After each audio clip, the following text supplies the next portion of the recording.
What is up, my YouTube family? Welcome back to my channel. If this is your first time here, then it's just welcome to my channel. Now welcome back. Go ahead and hit the subscribe button because you will not be disappointed unless of course your taste level is lacking. And as I always tell y'all, I can't relate, so I really don't have words of encouragement. But to everyone else, welcome. I hope you guys are having a good week so far.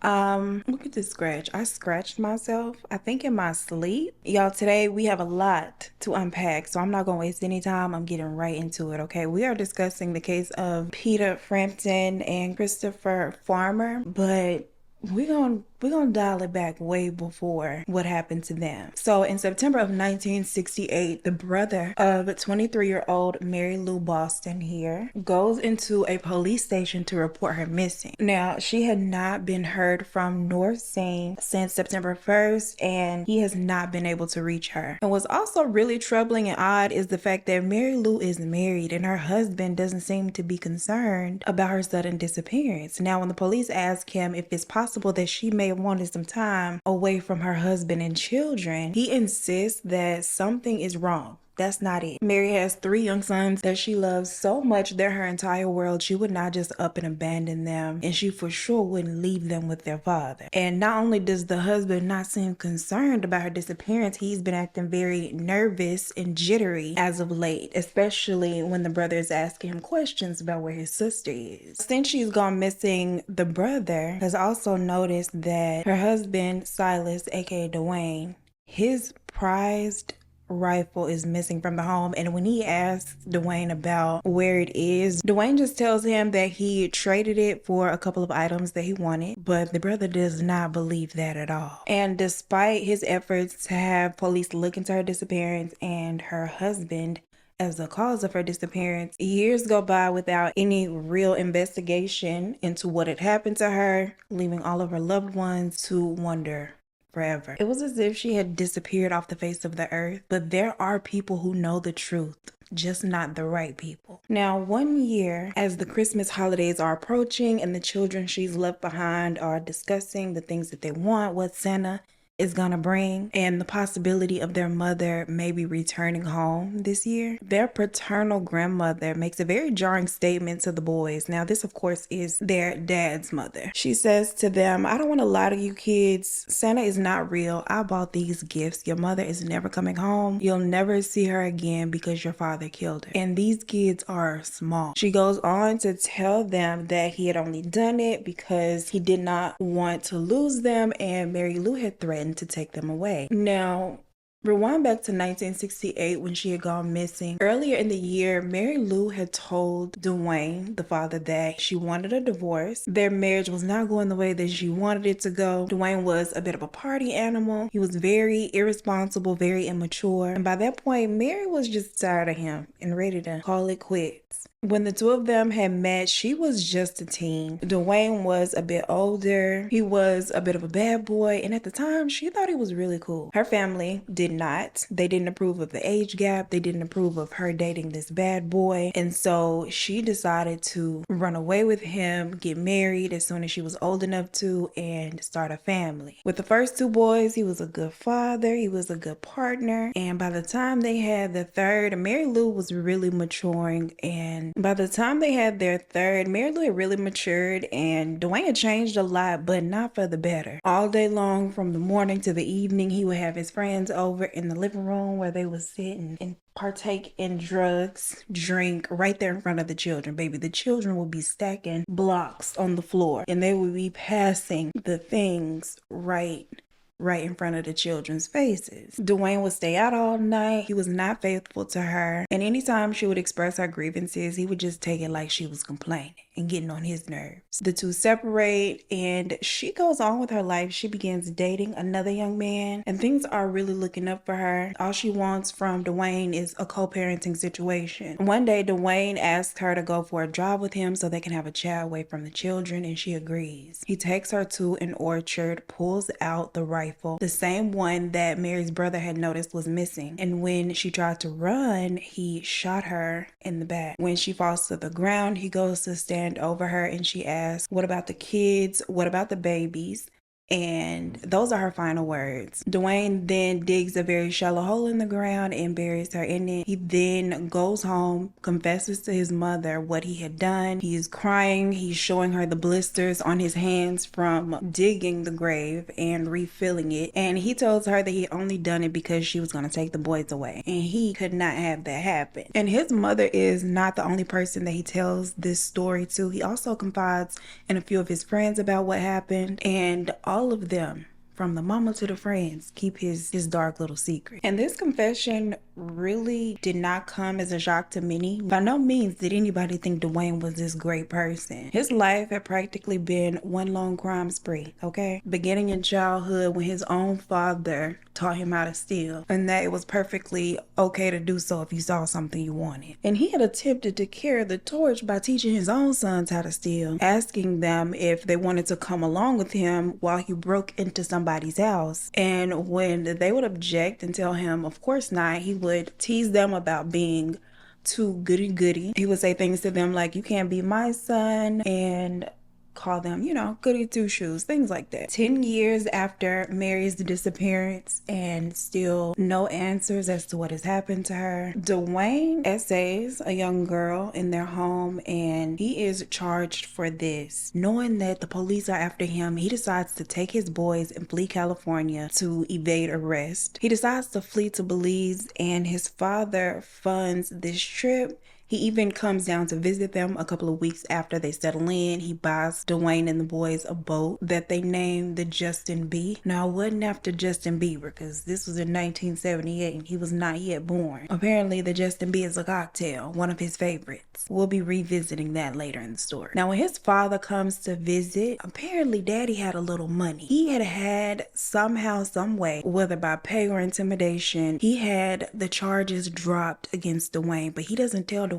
that the charges have been dropped because he doesn't want Dwayne returning home. Okay, he wants Dwayne to stay out of California. Dwayne's father also gives him quite a bit of cash and tells him, look, okay, this will give you a nice little start, you and your children, but you're gonna have to find out a way to make your own money from here. And to do so, Dwayne decides to take tourists on tours and excursions like scuba diving, spearfishing, you know, provide the tourists with a nice little experience.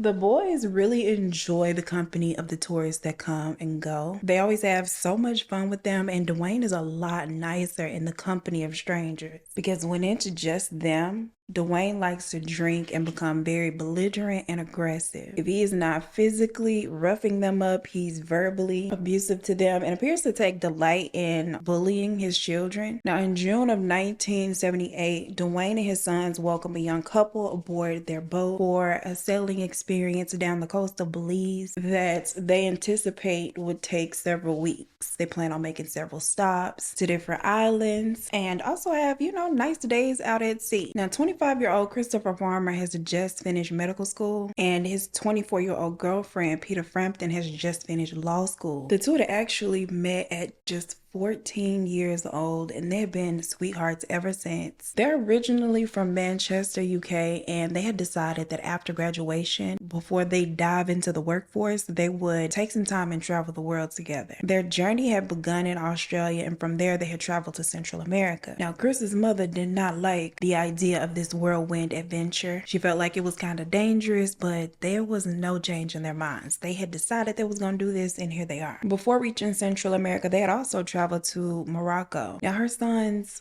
brave heart, his curiosity is something that she has always admired about her son, but this curiosity, this wanting to travel to uncharted territories is very worrisome for her because what if something happens while they're on the other side of the world?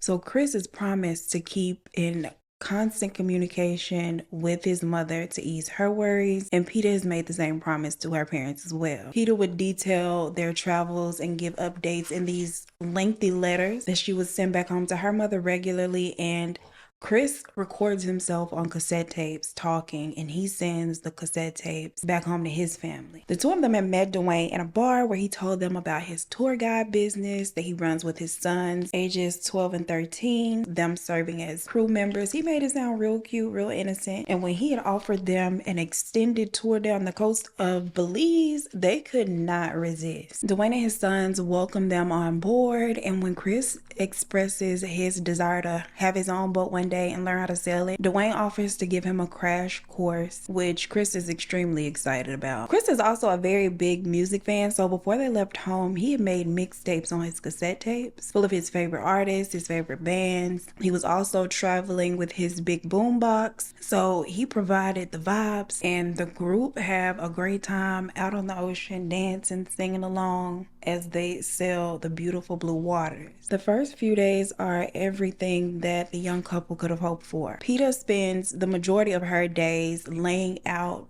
suntanning, and writing letters. They periodically stop the boat so that they can jump off, swim around. The sons teach Peta and Chris spearfishing, and they would have whatever they caught for dinner. But as the days progress, Peta and Chris begin to notice things about Dwayne and his sons that really concern them. For one, the children's education, or lack thereof, seemingly. They have found out that this little cute crew member thing was not just a summer thing for the boys, and that they lived on the boat full time. The boys also tell them that they move around often, they never stay in one place longer than a year, and Peta finds this a bit odd, something that's not really okay. And to help the situation, she decides that she is going to, play her little part in the village and tutor the boys for the weeks that she'll be on the boat. They also stop at several little islands along the coast of Belize to experience the culture of the people there, and also so that Peta and Chris can continue to mail their items back home. In a letter dated June 29th of 1978, and one of the last letters that her family would receive from her, she expresses concerns about not only the boys' education, but their behavior as well. She says that they fight a lot, and by now Dwayne has also showcased his very short temper. She also says that they had decided to end their tour with this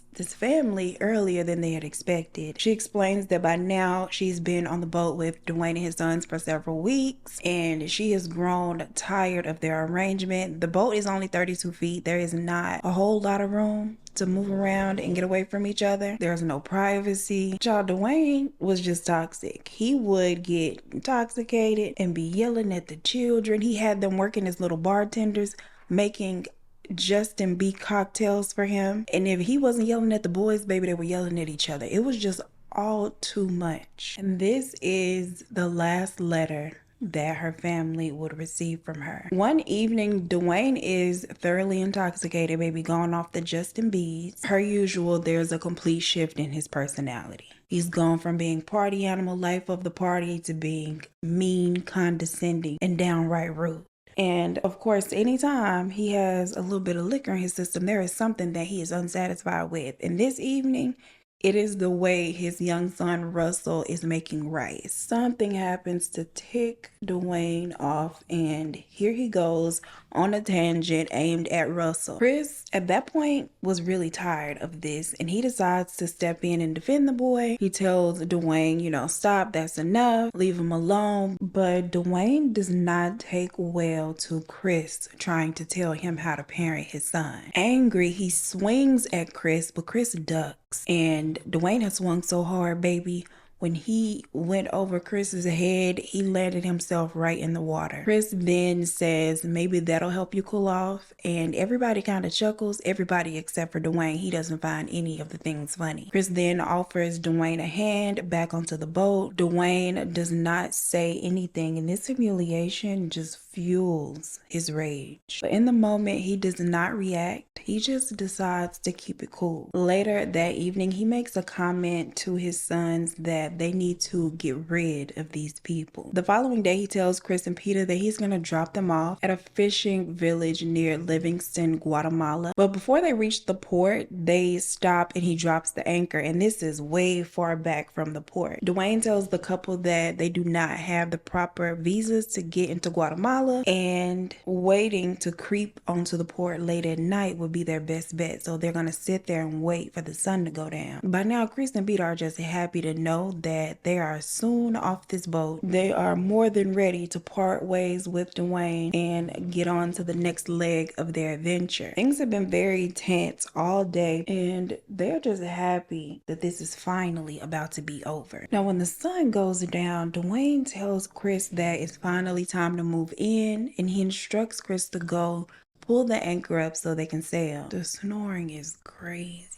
Now, as Chris is pulling up the anchor, Dwayne approaches him from behind with a black billy club and hits him over the head, over and over until the club cracks in two. His sons are watching, horrified at what's going on, but too afraid to speak, too afraid to move, too afraid to do anything, just frozen. Dwayne then pulls out a fillet knife and jams it into Chris's chest. And despite the injuries sustained thus far, Chris is still very much alive. Peter at the time was on the lower deck writing letters, and she hears commotion, so she comes up to the top deck to peek her head up. As soon as she does, she screams, and Dwayne turns to her with his spear gun and threatens her. He tells her to go back down to the lower deck. Dwayne then grabs a rope and proceeds to tie Chris up before heading down to the lower deck where Peter is. He stays down on the lower deck with Peter for over an hour. Meanwhile, the boys are just sitting up top with Chris. They want to help him. They wish they could, but they know that they don't stand a chance against their father. Hell, most times they can't even help themselves. When Dwayne comes back up to where they are, he gives Vince a lamp and tells him to go down there where she is and watch her to make sure she doesn't try to free herself. When he gets down there, she is completely unclothed and she is also tied up. And instead of crying or showing any kind of fear, Peter is furious. She is angry. She tells Vince that he is gonna burn in hell, and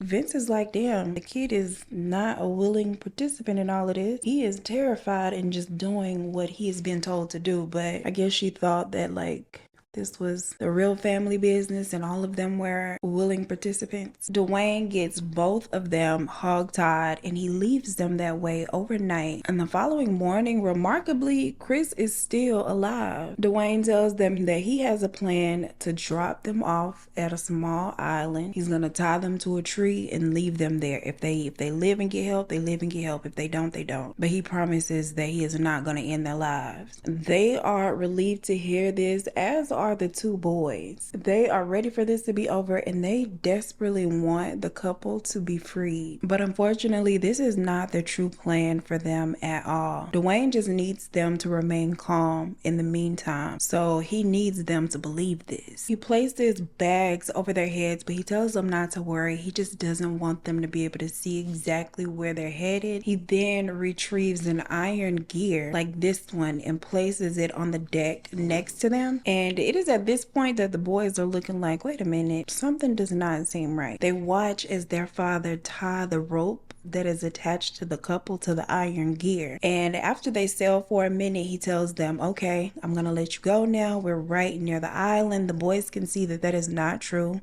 They are literally in the middle of the ocean, surrounded by deep, dark, choppy waters. Dwayne tosses the gear into the water and then rolls Chris off of the boat into the ocean next. He quickly disappears into the darkness of the water and all they see is a bunch of bubbles coming up. Now, of course, Peter cannot see what is going on because the bag is over her head. So she's asking like what just happened, what's going on. She's calling out to Chris, asking if he is okay, and she's not receiving a response because Chris has been thrown into the ocean. Moments later, Dwayne picks Peter up and throws her into the ocean as well. And he just stands there and watches as she struggles for a few seconds and then sinks down below the water. After several minutes pass, Dwayne looks at his watch, looks at the boys and says they're dead now. Nothing more is said. The two sons are still very terrified, very shocked that all of this is happening right in front of them. And when he notices that they're feeling away, he tells them that if they ever tell anybody, they'll be next. And then he explains to them that a snitch is the worst thing that a man can be. After he got that understanding with his sons. He goes through the couple's belongings, taking everything that he wanted to keep for himself. The first thing that he's excited to take are the cassette tapes that Chris had made. Even though Dwayne believes he has those charges and that warrant for his arrest back in California, he decides to risk it and return anyway. They return to California, and despite his father's warning, when his sons visit their grandmother, their paternal grandmother, which is Dwayne's mother, in August, Vince decides to tell her what had happened on the boat. Now, in his little mind, he is thinking that something will be done, but to his surprise, his grandmother tells him to keep quiet about it, not to ever tell anyone else that his father is the only parent that he has left, and that if he tells people, he will never see his father again and essentially become an orphan. And by this time, it had been nearly 2 months since Chris and Peter's families have heard from them. They have no way of contacting them, and they don't know where they currently are. The last letter that they had received from Peter had been postmarked from Livingston, Guatemala, but they didn't understand why they would be receiving anything from Guatemala when the couple had no plans to go there. They did not have visas for there. They actually had visas for Honduras. Guatemala was never in the plan. So why would the letters be sent from there? It is also odd to them that the letters were dated for June, but have been received in mid-July. So that didn't make sense either. But unbeknownst to them, Dwayne had pulled into the port after he had thrown them into the ocean and mailed the letters off himself to make it seem like they were okay. Feeling like something was wrong, Peter and Chris's families decide to go to the police and the media to report their disappearance. And from there, a lot of theories began to swirl about what had happened to them. Some people speculated that they had been caught up in a terrible storm, possibly, that they could possibly be stranded somewhere on an island. Others speculate that they were smuggling drugs and had been caught. Chris's father, who was actually a BBC journalist at the time, becomes determined to find out the truth. Peter's letter has specifically named Dwayne in this Justin B boat, and because this Dwayne person was the last person she mentioned in the letter that they had gotten from her, they decided it was a good place to start. He finds a port document that shows the Justin B boat leaving Belize with Chris, Peter, Dwayne, and his 2 sons, Vince and Russell, all listed as being on board at the time. And another document that showed the boat had sailed into Livingston, Guatemala on July 6th. And this port document lists Dwayne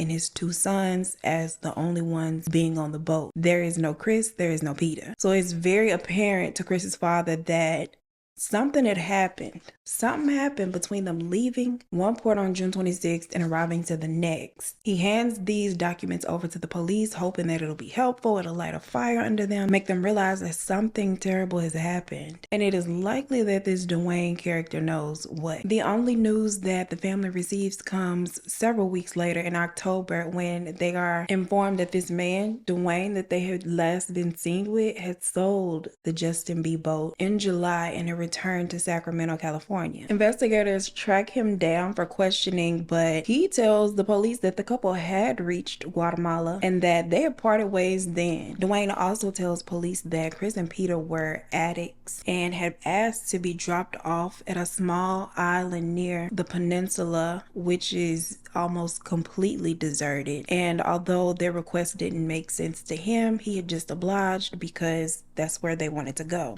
Now, this only furthers this idea that they had got caught up in a smuggling ring and was probably somewhere rotting in jail, because they had recently traveled to Morocco, and now if they were asking to be dropped off in some deserted area of Guatemala, both places known at the time for trafficking illegal substances, then maybe they just had a deal that had gone wrong. Police actually open up a file with them listed as smugglers and begins investigating that angle, believing that they might have encountered trouble while making a business transaction. Now, did they partake in the devil's lettuce? Yes, they did. It was the 70s, baby. But the rest of this does not sound like them. And Chris's father, for one, is not buying it. He gets his hands on Dwayne's phone number and decides that he's gonna call Dwayne himself. But when he dials the number, Russell Boston, Dwayne's father, answers the phone. Now, Charles, who is Chris's father, he is recording the conversation. He introduces himself as Chris's father and tells Russell that he would like to speak to Dwayne regarding the last time that he saw his son. But Russell just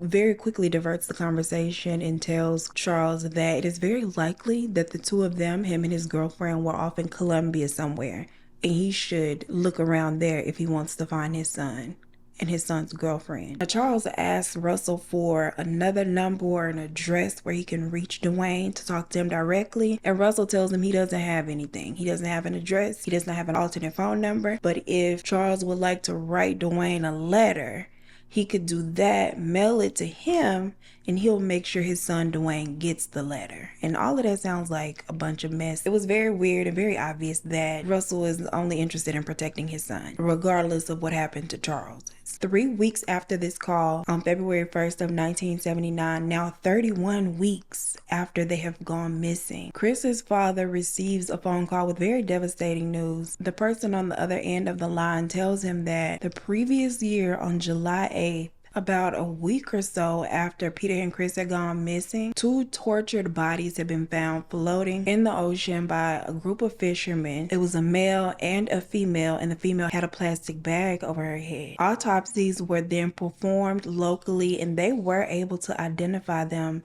as Christopher Farmer and Peter Frampton, but then they decided to just bury them there in a local cemetery without their families being looked up and notified. Unfortunately, their graves hadn't been marked with anything but concrete crosses that had their names on them. None of the documentation that they had noted exactly where the graves were, so there is no easy way to locate them, and their remains are now essentially lost. With Dwayne obviously having something to hide and his father helping him to hide it, their families plead with the authorities to question Dwayne's 2 sons that were on the boat, but they do not. At this time, they were 13 and 14, so it's likely that they couldn't question them without the father present, and of course, he wasn't going to allow them to sit there and tell the truth. So I'm thinking maybe that's why they did not move to question the boys. And when the news spreads about the update on Peter and Chris's case, Dwayne goes on the run and completely disappears. An entire decade goes by before he resurfaces when he is arrested in California in February of 1981 for abducting a 4-year-old child that he had fathered. Now, while in custody, detectives learn that he is a suspect in Chris and Peter's case, and that the police over in Manchester, UK have been trying to find him. So while questioning him about the abduction of his own child, they decide to throw in some questions about Peter and Chris as well. He says that he had met the pair in a hotel in Belize and had offered to take them out on his boat, but soon realized that they were deadbeats. That Peter spent all of her time drinking on the boat, and Chris spent his time injecting substances into his arm. One day they were out sailing when a boat came along of natives of the island, and Chris and Peter decided to leave his boat for theirs. He then says that he arrived to the port in Livingston, Guatemala on July 16, and he saw the couple in passing, but that was just it. Like, they didn't have any contact, they didn't get back on his boat, not realizing that the date that they had been found by the fishermen was July 8th, a whole 8 days before he claims to have seen them casually at the port. Nothing he is saying is sounding believable. The detective flat out asks him if he had killed Peter and Chris. He stares at him blankly for a few seconds, and then he says very calmly, "I told you the last time I saw them was in Guatemala, July 16th. They know he is lying, and they believe that he has obviously put a little bit of thought into this story. He is sticking to this July 16th date,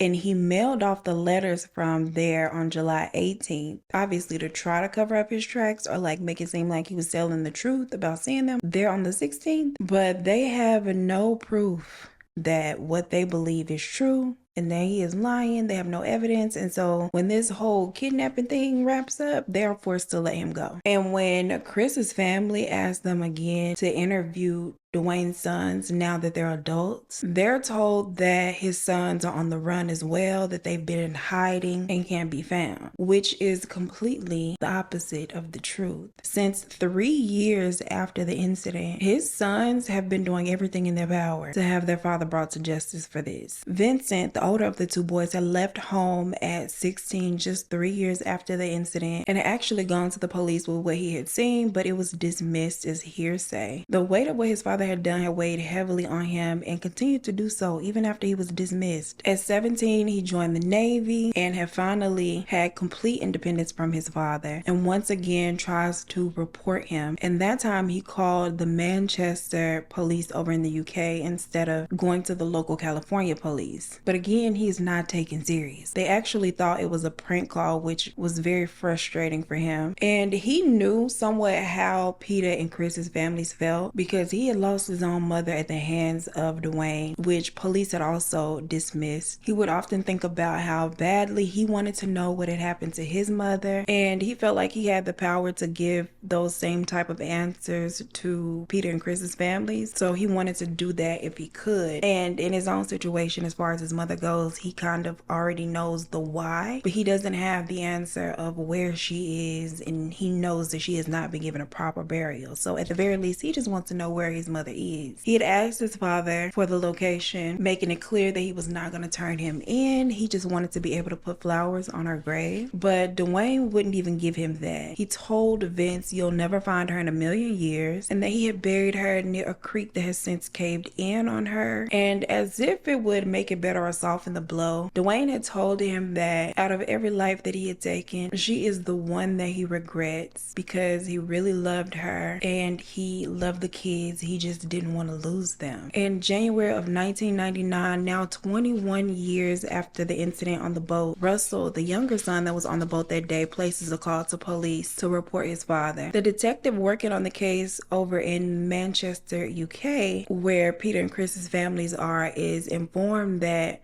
Russell had come forward, and he is happy to hear this because he believes that this will finally get the ball rolling, and he would love to interview them. So he sends a letter to the Interpol in Washington, D.C. requesting that the brothers be interviewed, but he receives no reply. And again, there is no follow-up with Russell regarding the accusations that he had come forward with regarding his father being a stone cold killer. So now another 13 years go by, and Vince still cannot bring himself to give up and just move on from it. It's still weighing on his conscience, so he contacts the Sacramento Police Department, and this time he even emails a very detailed timeline of events. He sends a picture of the type of gear that he saw be tied to them. In his mind, this is proof. Like, how would I know that this is the type of gear they were tied to? How would I know that they were hog tied this kind of way? Like, how would I know all of these details if this were not true? He sends over his email with his receipts. He follows up with phone calls, and finally, in 2012, an officer from the Sacramento Cold Case Department follows up with him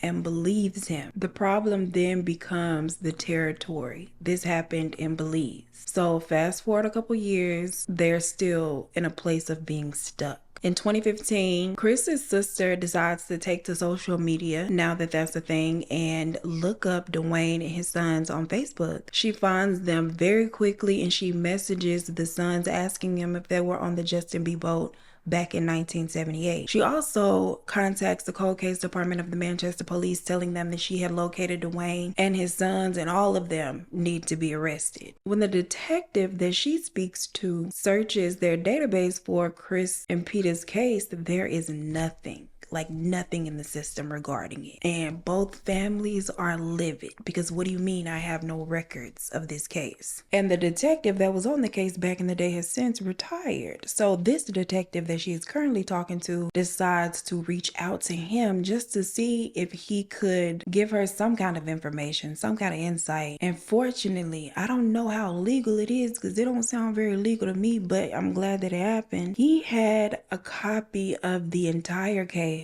in his garden shed, and he had no idea why it wouldn't still be in the system. He had all kinds of official documents, court records, the autopsies, Peter's last written letter, all kind of valuable evidence and information that somehow isn't in the police's current database. The UK police then find out that the Sacramento police were actually now looking into Dwayne now that his sons have come forward and given their account of what had happened, and they finally being taken seriously this time. So they decide to put their little heads together and try to solve the case. And it is at this point that the families finally get to speak with the two sons that were on board that day and find out that this hasn't been some crazy family group project after all, and that they had tried to come forward many times. And it is very apparent that they had just been lied to when they were told that the brothers were on the run. Now, while the police forces have come together to add everything up, Dwayne reaches out to Vincent on Facebook, and they have not been in contact for years.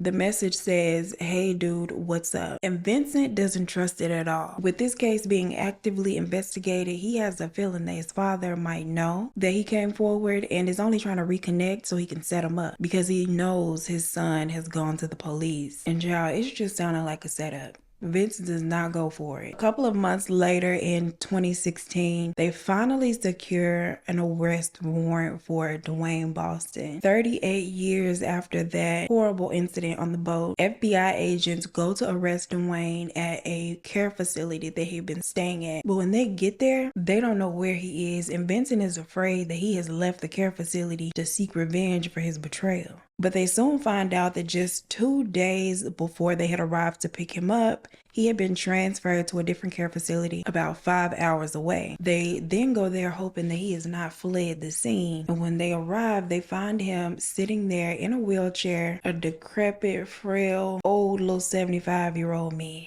When he sees them, his eyes get so big, and they get even bigger once they put them handcuffs on him. They read him his Miranda rights, and he doesn't say a word as he is being taken into custody. And baby, that mugshot is something scary. Okay, look at it. He looks like that man that was chained up like inside the tree underground, wherever our boy was in From. If you watch From, you know what I'm talking about. I'm gonna put a picture. Finally, after nearly 4 decades, Chris and Peter's families are on the road to receiving justice, and the brothers have both decided to be witnesses and testify against their father. Russell had actually come across Chris's cassette tapes some years prior. They were still in the possession of Dwayne. I don't know if Dwayne was still listening to him or if he was just keeping them as keepsakes. But when Russell saw him, he was angered at the fact that his dad was still holding on to them and took them because he felt like he just didn't deserve to have them. Russell had been holding on to these cassette tapes, hoping that one day he could return them to Chris's family. He actually ends up turning them over as evidence, which they do eventually make it to Chris's family. But right now they need them as evidence, girl, to try to prove this whole thing. Dwayne is facing the death penalty, or at least life in prison, which for him looks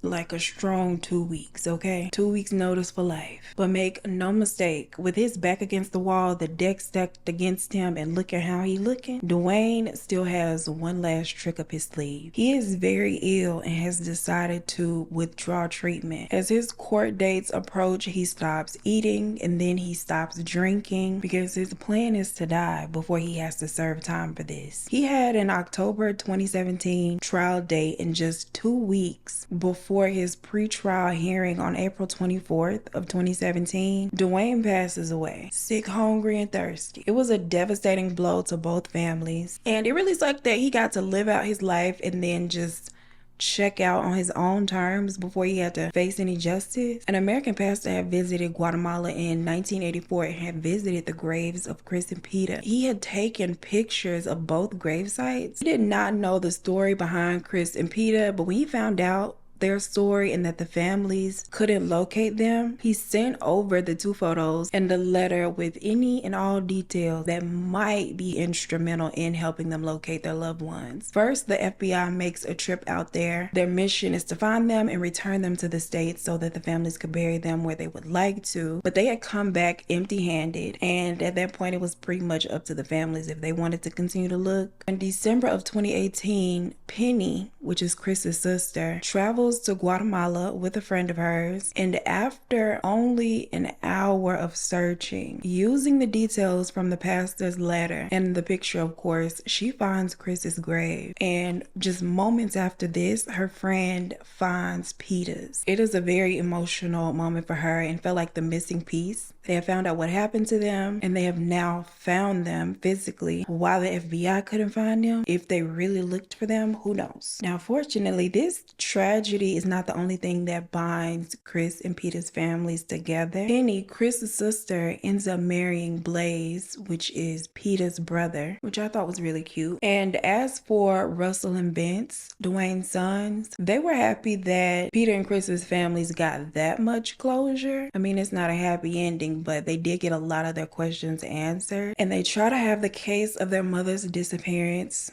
/ murder looked into, but unfortunately, there have been no new developments in the case. She has not been found. That is pretty much it. You guys, let me know what your thoughts are down below on this case.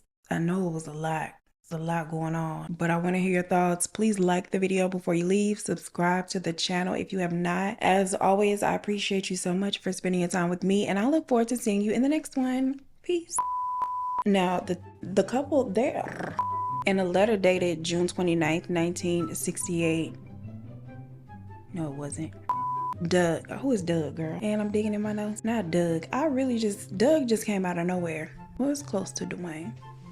Dwayne also tells police that what am I talking about? He is Charles. Russell tells Charles because his plan is to croak out. Penny, Chris's sister, ends up marrying Blaze. Did I say Chris's sister? Penny